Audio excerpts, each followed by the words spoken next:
বাইরের প্রচণ্ড গরম থেকে যখন ঘরে ফিরবেন আর এক গ্লাস ঠান্ডা ঠান্ডা চটপটা দারুণ স্বাদের কাঁচা আমের শরবত পাবেন, তাহলে মন প্রাণ সব একসঙ্গে চাঙ্গা হয়ে উঠবে, তাই না?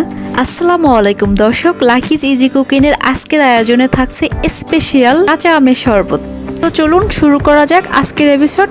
আর তার আগে প্লিজ চ্যানেলটা সাবস্ক্রাইব করে দিন আর পাশে থাকা বেল আইকনটি বাজিয়ে দিন। শরবত তৈরি করার জন্য আমি মিডিয়াম সাইজের একটা আম নিয়েছি আর নিয়েছি 2টা লেবু আর 3টে কাঁচামরিচ। আর কি লাগবে আমি স্টেপ বাই স্টেপ বলে দেব। এখন এই সবগুলো আমি ছোট ছোট টুকরো করে কেটে নেব।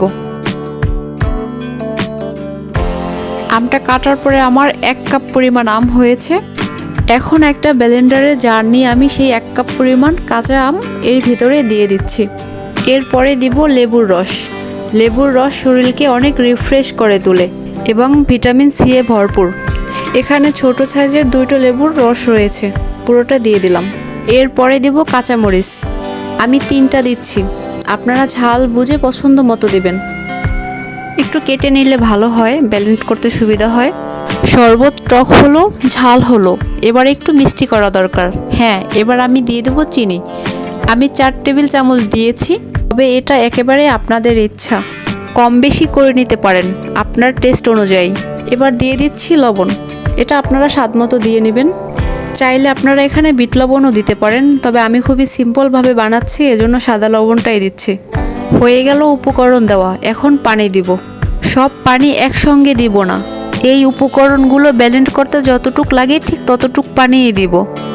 পানি বেশি দিয়ে দিলে উপকরণগুলো ভালোভাবে ব্লেন্ড হবে না। একেবারে ভালোভাবে ব্লেন্ড করে নিতে হবে যাতে দানা দানা না থাকে। একেবারে পেস্ট করে নিয়েছি।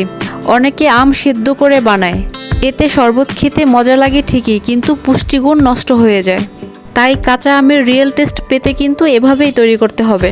আর এভাবেই সবচাইতে বেশি টেস্টি হয় আমের শরবত। পরিমাণ মতো পানি অ্যাড করে নিয়েছি। আমি 2 গ্লাস শরবত বানাবো, সেই অনুযায়ী আমি পানি অ্যাড করেছি। এই শরবতটা কিন্তু পুদিনা পাতা দিয়েও বানানো যায়, তবে পুদিনা পাতার একটা স্ট্রং ফ্লেভার, এটা অনেকেই সহ্য করতে পারে না, পছন্দ করে না। আজকে তাদের জন্য এই রেসিপিটা।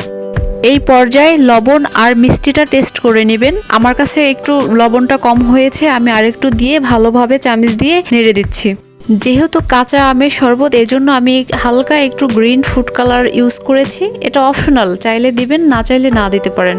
খুব সিম্পলভাবে হয়ে গেল আমার টক ঝাল মিষ্টি আমের শরবত। এখন এটা আমি সার্ভ করে দেখাবো। আর একটা কথা, আমি কিন্তু পুরো শরবতটাই ঠান্ডা পানি ব্যবহার করেছি। শরবতটা আমি সার্ভ করবো, এজন্য গ্লাসে একটু আইস দিয়ে দিচ্ছি। আইস দেওয়া শরবত কিন্তু বেশি সময় রেখে খাওয়া যাবে না, তাহলে পানসে লাগবে, সঙ্গে সঙ্গে খেয়ে ফেলতে হবে। জানি না আমার রেসিপি আপনাদের কাছে কেমন লেগেছে। যদি একটু ভালো লেগে থাকে একটা লাইক দিবেন আর আপনাদের মূল্যবান মতামত আমাকে কমেন্টে জানাবেন। আপনাদের একটা কমেন্ট আমাকে অনেক উৎসাহ করে। আজ এই পর্যন্ত, সবাই ভালো থাকবেন, সুস্থ থাকবেন, শরীরের যত্ন নেবেন। আল্লাহ হাফেজ।